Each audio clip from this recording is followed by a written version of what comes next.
other essentials. So this season, get anything, well, almost anything for game day by ordering on the Uber Eats app. Uber Eats, an official on-demand delivery partner of the NFL. Order now. Alcohol in select markets. Product availability may vary by region. See app for details. With it all day Mr. Wonderful here, and I know for small business times are tough. Is there a solution? Yes. The Government Employee Retention Credit Program. It supports small business even if you received a PPP loan. Eligible companies can receive up to $26,000 per W-2 employee. The application is complicated, so I set up WonderTrust.com, a team of live experts you can trust to guide you through filing for the ERC. Go to WonderTrust.com today. That's WonderTrust.com.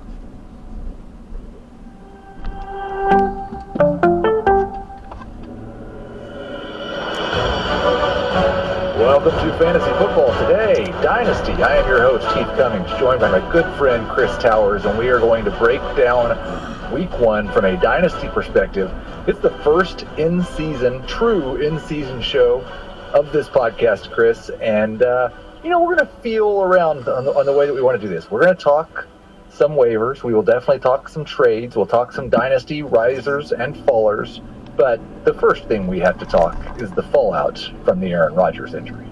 I mean, what are the chances? 4 snaps into his career after they do this whole thing where he's got the American flag and 4 snaps, it's just unbelievable that this could happen. Like, Week 1 was enough of a disaster for fantasy football. Please do not ask me how my teams did this week, because I don't want to talk about it and I won't answer any questions. And just like the perfect way to add injury to insult with like one of the worst Week 1s I can ever remember for fantasy football. It was, and I think if I remember correctly, the last couple of years, Week 1 hasn't been great. There's some people who think that it's because of the changes to the CBA and them not playing as much football in training camp and in the preseason. I don't know what the reason is for it, but I don't think it's going to stay this way. I have a theory, actually, for fantasy football. You said we'll go quick before the show, and I'm already derailing things. But my theory, teams are so restrictive about what is or isn't allowed to be reported in training camp. This is something that, like, I've been doing this job for 12 years, and I follow training camp news pretty closely as part of it. And, like, you can learn so much less about training camp in the last 2 or 3 years, really, since the COVID season. Mm-hmm. And I really think it's made the fantasy football world's job harder, because we know nothing in Week 1, but we know even less than nothing in a lot of cases, because we're just assuming things that we have no real evidence for. It's made things very challenging.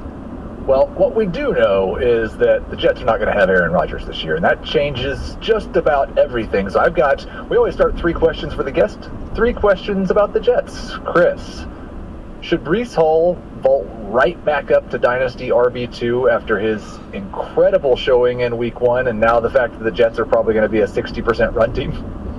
Yeah, I mean, look, the thing with Zach Wilson taking over as the quarterback for the Jets is, like, we've seen what this offense looks like with Zach Wilson, and it's bad. It was very bad for Garrett Wilson. It was bad for the passing game.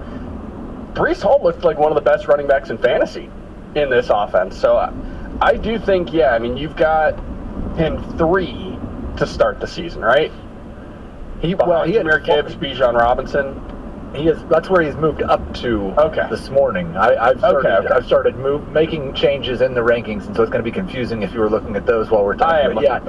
I had him down around 5 or 6. I was really looking at this year as a flex year that maybe you get a month at the end of the season of great production. Now I'm thinking he's probably a flex in Week 2 because he's facing the Cowboys, but he might be a low-end RB2 by Week 4, and he might be the top 12 running back RB1. By Week 4. I mean, the usage, look, it depends on how quickly they step on the gas here, but we saw it. 2 carries in the first half. I think he ended up with 10 total, so they had to get him more involved when Zach Wilson took over. And I think that's going to be the case. It accelerates the timetable, and they'll try to be, cautious with him, I'm sure, and Dalvin Cook will still have a role, but, like, all those Michael Carter snaps from yesterday, that's gone next week, I have to think. It's going to be, I think it's going to be a 50-50 split. Bijan's the one back I'm certainly going to have ahead of Hall. Gibbs probably still as well, but those 2 are going to be right in the same neighborhood. Question number 2, this one's much more sad. Is Garrett Wilson a sell for contenders. We spent the whole offseason talking about, remember how good Garrett Wilson was when he didn't have to play with Zach Wilson? Well, now he doesn't have to play with Zach Wilson anymore at all. Well, it turns out he has to play with Zach Wilson for 16 more games. And I thought even the touchdown catch last night was so indicative of what he's going to have to do. He not only had to catch the touchdown, he had to break up the pass first and then somehow also caught it. He's a superstar, but I'm not sure he's going to have good quarterback play at any point in the near future.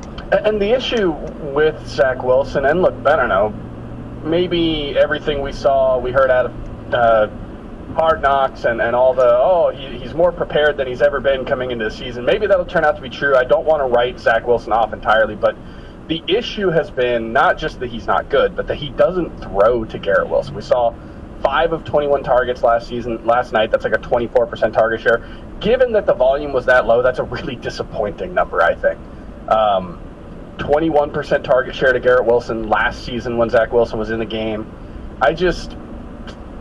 Zach Wilson doesn't operate well enough within the structure of the offense to maximize Garrett Wilson, is my concern. And yeah, I don't want to sell Garrett Wilson in a dynasty league because this is just 1 year. And if he's a low-end wide receiver 2 and you sell him for low-end wide receiver 1 value, you're probably going to end up regretting that. So I don't want to give up on him. Chances are, if you're in a dynasty league, you've been playing for multiple years, and he's not like the anchor wide receiver 1 the way that he would be in a redraft league. So my hope would be that I don't have to sell him, but I can see the case for it. Yeah, if you can get a wide receiver 1 for him who's not, I wouldn't do it for DeAndre Hopkins, certainly, but, if I could get Tyreek Hill, I would do that, yes, because Tyreek Hill is going to be a lot better than Garrett Wilson the rest of the way. Okay, so 4 wide receivers, Amon-Ra St. Brown, Jalen Waddle, Chris Olave, Garrett Wilson. Where does Wilson rank in Dynasty amongst those wide receivers? He was ahead of all of them 24 hours ago. Is he still ahead of all of them right now? The only one I would say I would definitely take over him is Amon-Ra St. Brown. The way he's locked into that offense, the role that he has, I think that's going to be a long-term thing. I would still rather have Garrett Wilson than Jalen Waddle and Chris Olave in the long term. But, Olave and Waddle, rest of season over him for sure.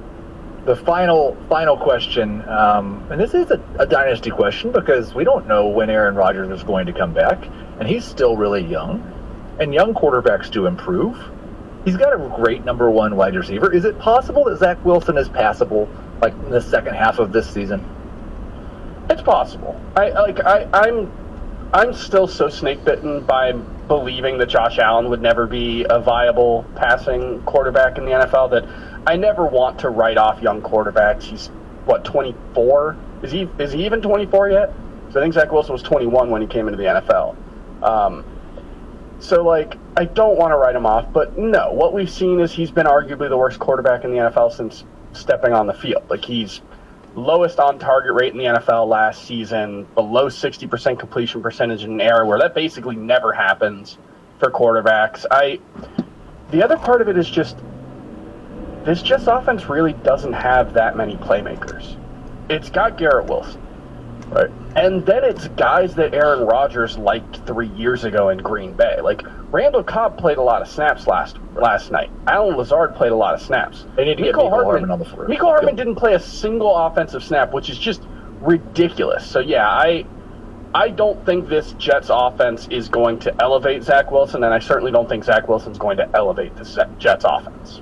Well, that's some really positivity. Let's get to the rest of the positivity. J.K. Dobbins lost for the season. This stinks. We'll talk about waiver replacements. Just a quick question on Dobbins, though, because I know there's some rebuilders out there that might be thinking, is this a chance to buy low and then at some point in the future I'll have an RB1?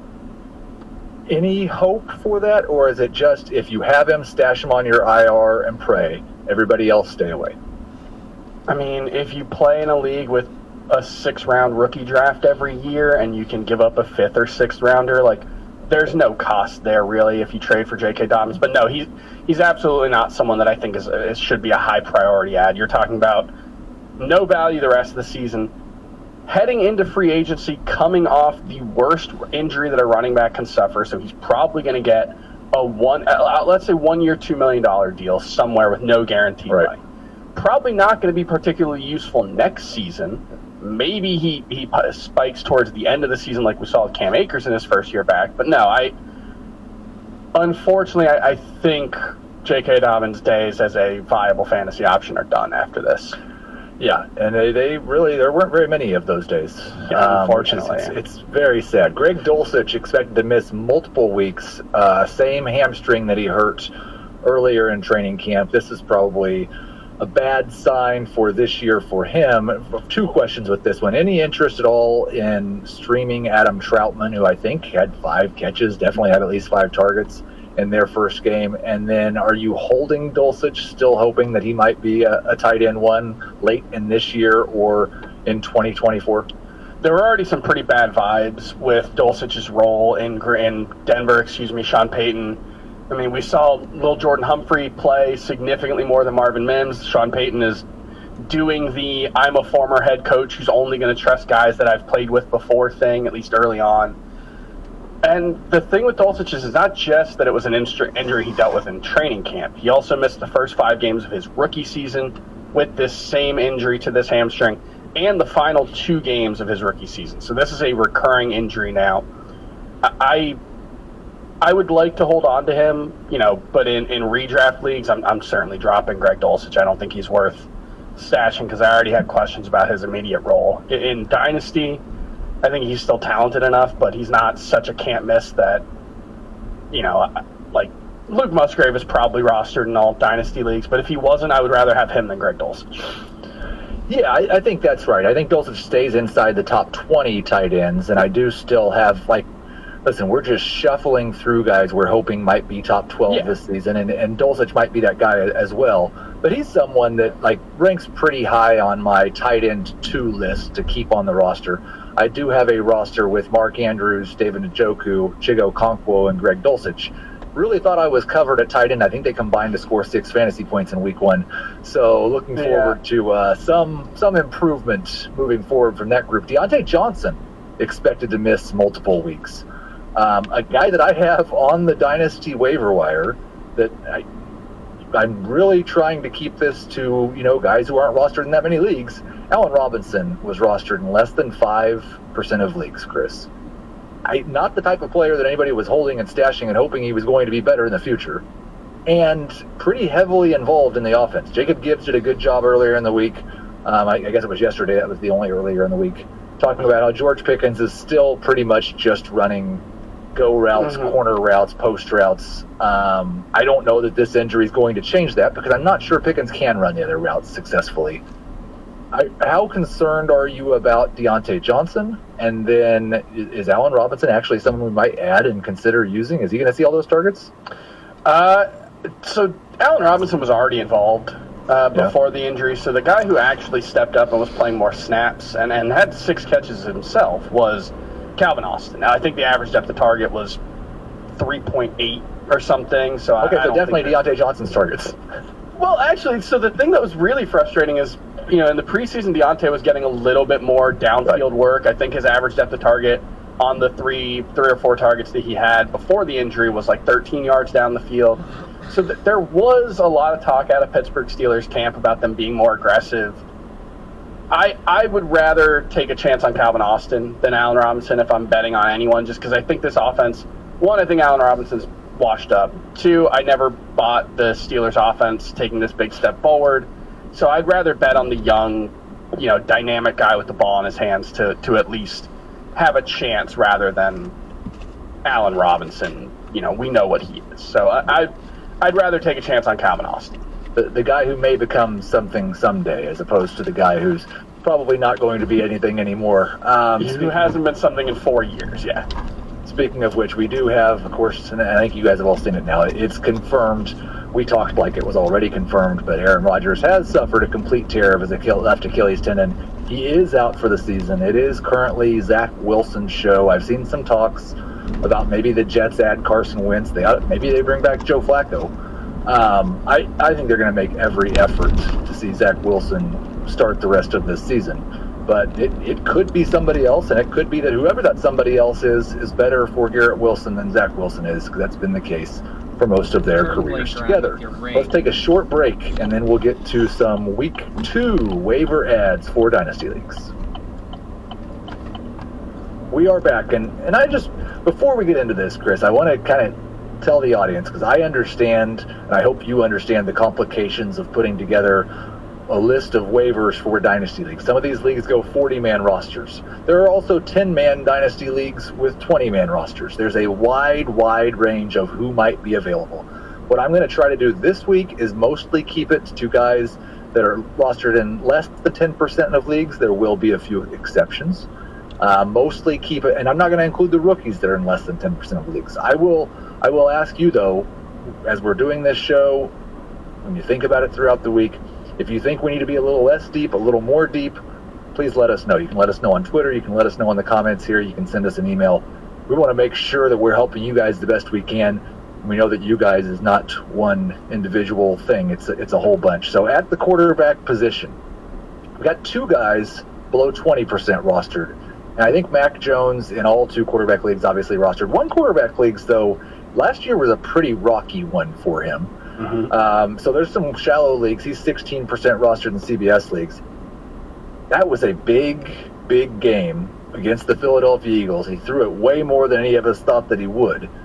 Were you encouraged by Jones? I know he made some throws that you have to think like maybe he could have a Ryan Tannehill type career arc. Sure, yeah. I think the problem would be that I still don't trust the weapons here. You know, like Kendrick Bourne had a nice game. I think I actually added him in our Dynasty League just before kickoff on Sunday, which ended up looking really good. But I don't think Kendrick Bourne, I mean, we've seen enough from him that I don't think he's like a number one wide receiver. Juju Smith-Schuster did not look particularly good. The reports about his knee, not particularly promising. So I still think Mac Jones is like a QB2 at best. But in a week when QB play was pretty lousy across the board, and in an era where QB play over the past couple of seasons across the NFL has not been as good as we've gotten used to because the way defenses are playing, you know, those two high shell safety coverages have, you know, really taken away a lot of explosive plays. The fact that Mac Jones looked pretty good, I think, is a promising sign. And yeah, if you're playing the long game, he's only 25, so I think he's fine. I'd rather have him than Zach Wilson. Right, Zach Wilson, the other starter, who's probably available on most waiver wires, definitely a 100% must-add in Superflex, and I'd rather have him, I think, the rest of this season than Desmond Ridder, and I might rather have him for his career than Desmond Ridder, and there might be a couple other guys that are falling behind him soon, so he's 2% rostered in CBS leagues. I think Wilson will be a guy who you can start in a two-quarterback league against the right matchup. This is not the right matchup. I don't want to start him against the Dallas Cowboys in week 2, but definitely add and stash, and maybe it's just add and immediately trade to that QB needy team in your league, and then you don't have to be invested in the success of Zach Wilson. That feels good. 3 guys who are not starting, but I think over the weekend it became more likely they would start a game. Malik Willis, Taylor Heineke, Clayton Tune, all 2% rostered. Willis was the QB2 for the Titans. Ryan Tannehill was awful. Will Levis was inactive. I think there's a chance he gets another shot this year, Chris. Yeah, I mean, it's the kind of thing where why not see what you've got if Ryan Tannehill looks as washed up as he did in week 1? Now, I think it's probably, given who Mike Vrabel is as a coach and the philosophy and mindset that they have there, I can't see them pulling the plug on the season at any time soon, but you know, let's say they fall to, you know, they didn't win this week, did they? No, they lost by 1 point to the Saints. Yeah, so let's say they fall to 0-4, Tannehill gets dinged up. Might as well see what you've got in Malik Willis, who, by all accounts, had a good training camp, won the job. So, yeah, he was the guy that I was thinking of. The problem with Taylor Heineke is Arthur Smith is still the coach. And, he is ideologically committed to winning or losing his way. I don't know if he's like specifically doing it to troll fantasy football people, but he did have a quote after the game about we're not playing fantasy football, we're trying to win games. And it's like, okay, yeah, you won one game against a bad team with a rookie quarterback who threw 2 bad picks late in the game. Congratulations. You've won 7 games the previous 2 seasons. Let's not get ahead of ourselves. Nobody has ever gotten more credit for 7-win seasons than Arthur Smith. I'm sick of him already. Well, you better. You know what? I'm sorry, but you're going to get a lot of them this year, and you're going to get them in the playoffs, I think. No. So, no. 9 of Desmond Ritter's 18 targets went to running backs. His intended air yards was like 3.9 per pass attempt. He's not a real coach, and I don't want to take him seriously. Last one. Go make sure Clayton Tune's rostered as well. I can't imagine this Josh Jobs thing is going to last very often. They're hoping for Kyler back at mid-season. I bet we get a 4 to 5 week stretch of Clayton Tune starting. Yeah. And who knows? He might show us a little something. At running back, there's 2 guys, maybe 3 guys on this list that are in that probably rostered, but go make sure they're rostered. Kyren Williams, 13%. I expect him to be the RB1 for the Rams rest of season. It may be a 1A situation. He might get hurt, but right now I think he's clearly ahead of Cam Akers. Josh Kelly, 19%. Austin Eckler has the ankle injury. Kelly looked good and is the clear number 2. So even if you're just rostering him as a handcuff, he should be rostered in a much higher percentage of leagues. And then Zach Moss, 24% rostered. Probably just a 2 to 3 week starter. We don't know for sure that he's coming back this week, but he gets the Texans this week. Deion Jackson was absolutely terrible, and Evan Hull got hurt. And so I think this whole committee approach is probably going to be 15 to 20 touches for Zach Moss until Jonathan Taylor is back. Agreed with that one. The thing with the Chargers was, we focused on Kellen Moore being the offensive coordinator and changing the passing game. But one thing that you have to keep in mind about those Cowboys teams is they ran the ball 500 times last year. Kellen Moore was an aggressive offensive coordinator, called a lot of downfield shots, played very fast, and that's what we saw. But what we also saw was they ran the ball, and they ran the ball really, really well. I think it was 216 yards as a team. Kelly had 91 yards.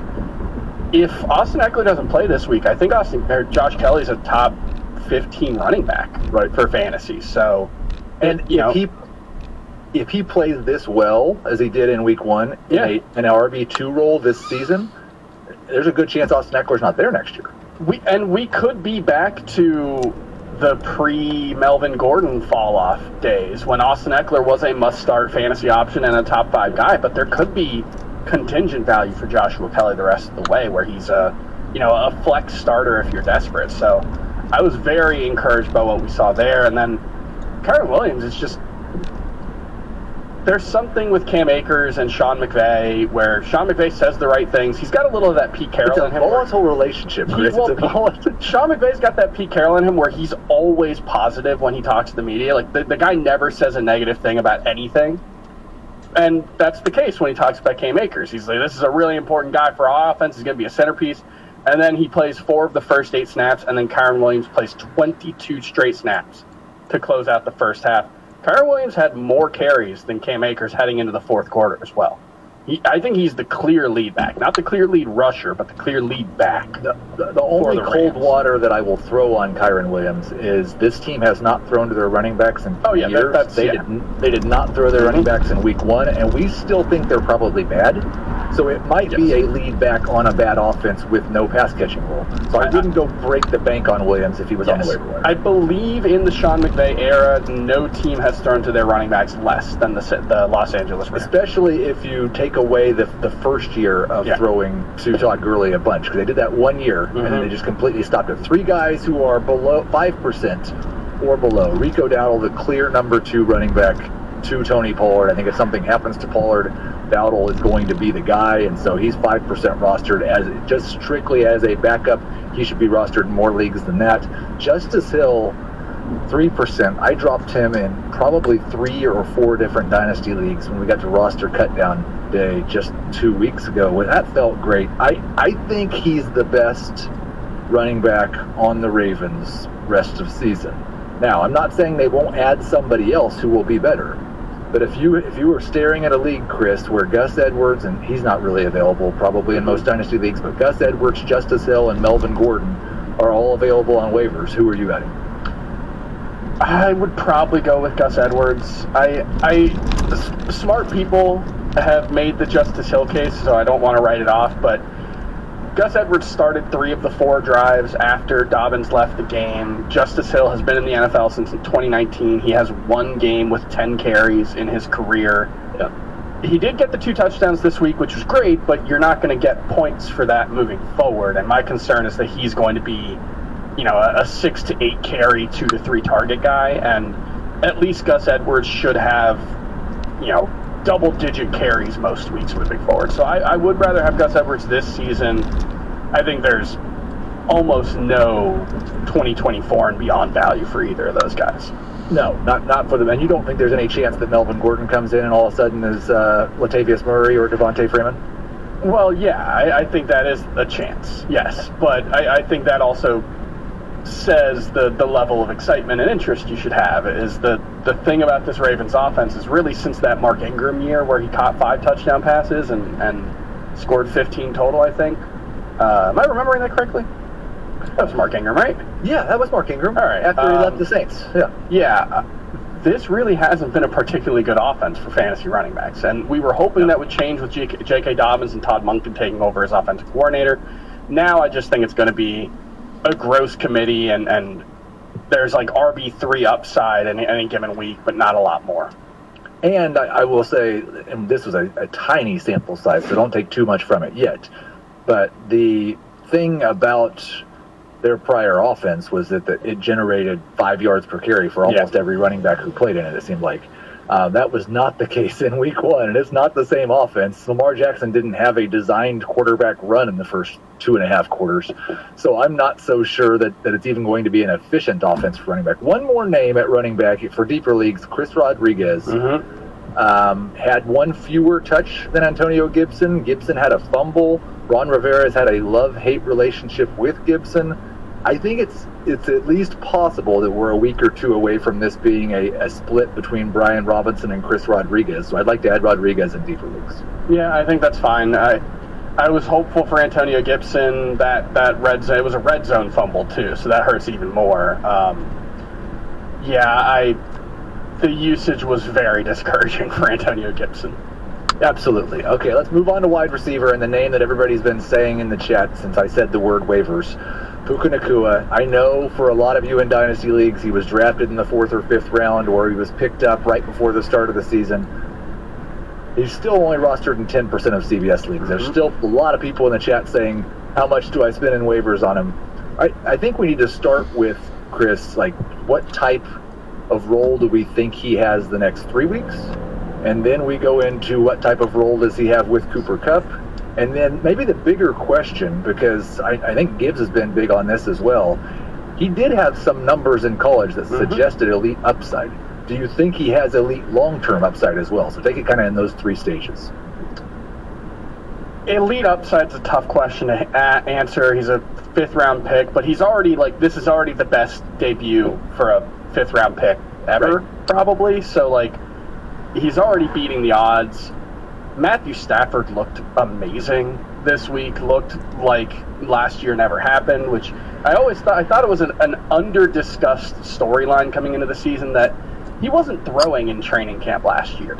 And he's completely healthy now, and I think people just kind of discounted that. Matthew Stafford's a really good player that defenses have to worry about. They have to trust, or they have to, I don't know what the word is, trust.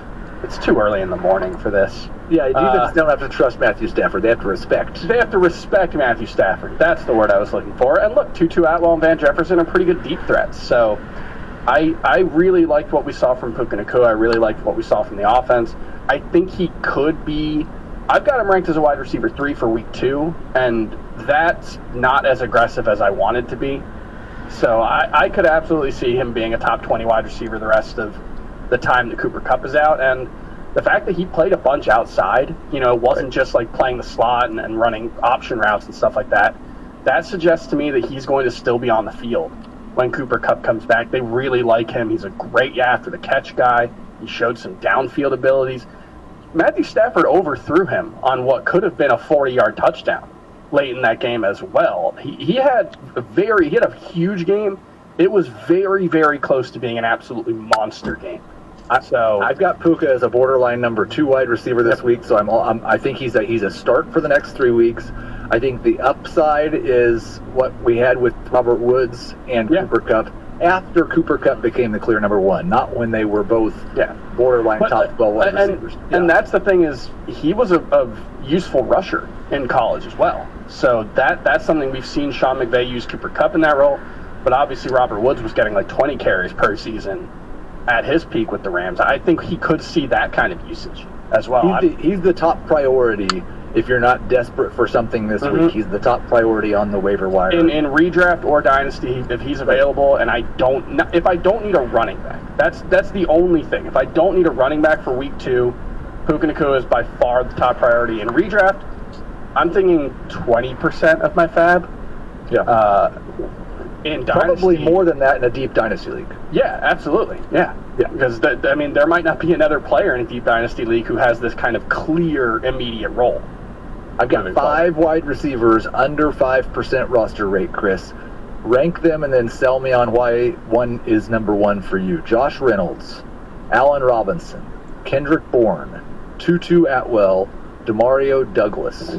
And this, in case everybody else missed this as well, Demario Douglas had 7 targets in his debut. I know they threw 50 passes, but still, he was involved, and they might have benched Juju late in that game. Yeah, the only other thing to keep in mind with the Patriots, with both Kendrick Bourne and Demario Douglas, is no Devontae Parker this week, who apparently, by all accounts, was playing 100% of the snaps in training camp and was a big part of the offense, so that's something to keep in mind. I think it's either Kendrick Bourne or Tutu Atwell. Jacob Gibbs has had some really good stats on Tutu Atwell. He's at close to 2 yards per route run for his career now, which is a very solid number. Probably more of just a deep threat, but with Matthew Stafford, I think that could be a useful role. So I think I lean Atwell over Bourne, but I might, at least in the short term, if Devontae Parker's not back in week 2 especially, I think Kendrick Bourne could be the guy. So those two clearly at the top for me. I would probably go, like I said, Calvin Austin ahead of Allen Robinson, and then probably Demario Douglas right there after those guys.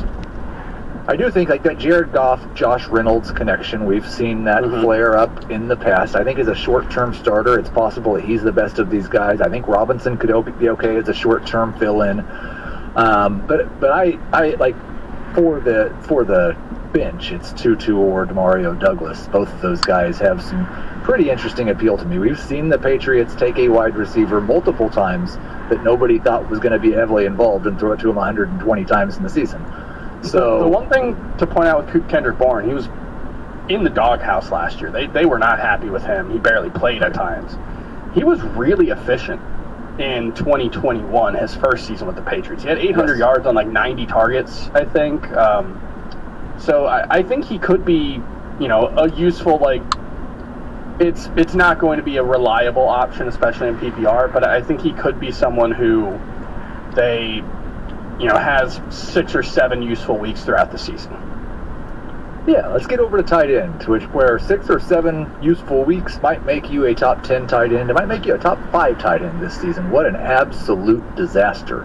But a couple of older guys had some encouraging things. Both Hayden Hurst got the revenge game touchdown against the Falcons.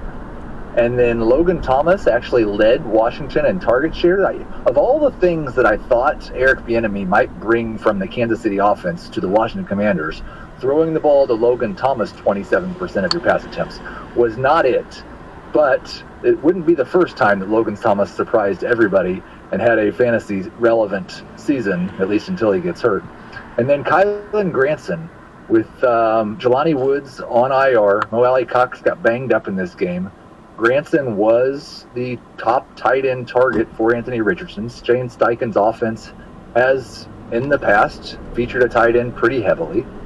I think it's obvious if you're just looking for a second tight end, a bench tight end, it's Kylan Granson's the better option because Hurst and Thomas are too old to be on your dynasty bench.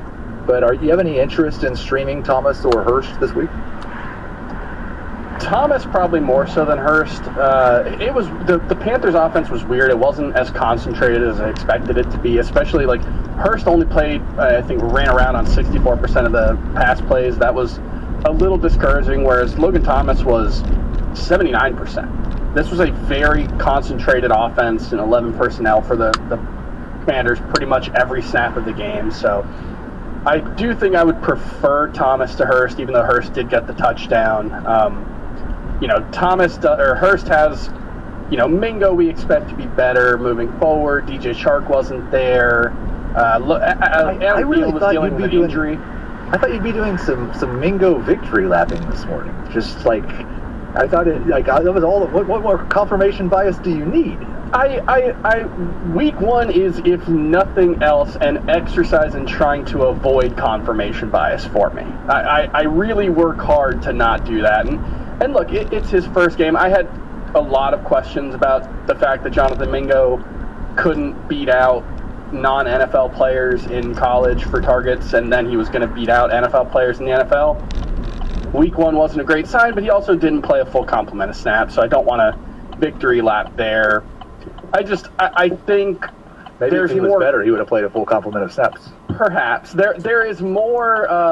There's more certainty in Logan Thomas's role than Hayden Hurst, is what I would say. I think there's just more clarity in what Washington is going to be. I think they're going to be a better offense than the Carolina Panthers, so I would prioritize Logan Thomas over Hayden Hurst, but it's like a 51-49 coin flip. And then for a deeper stash, Cole Turner, I mean, if something does happen to Logan Thomas, who is older and has a long, extensive injury history, it may just be that the next tight end is going to see a 20% target share in this offense as well. The other thing I do want to point out with Kylan Granson, I believe Andrew Ogletree, who is a 2022 NFL draft pick, he left that game also with an injury, another tight end for the Colts, so it could be Kylan Granson by default in an offense that was surprisingly pass-heavy. I think they dropped back to pass 44 times in the first game, so that was very good news for Anthony Richardson, obviously, but it was surprising for the whole passing offense. We have talked too much negativity with the Aaron Rodgers injury, the J.K. Dobbins injury. We're gonna be positive after the break here and get to 5 dynasty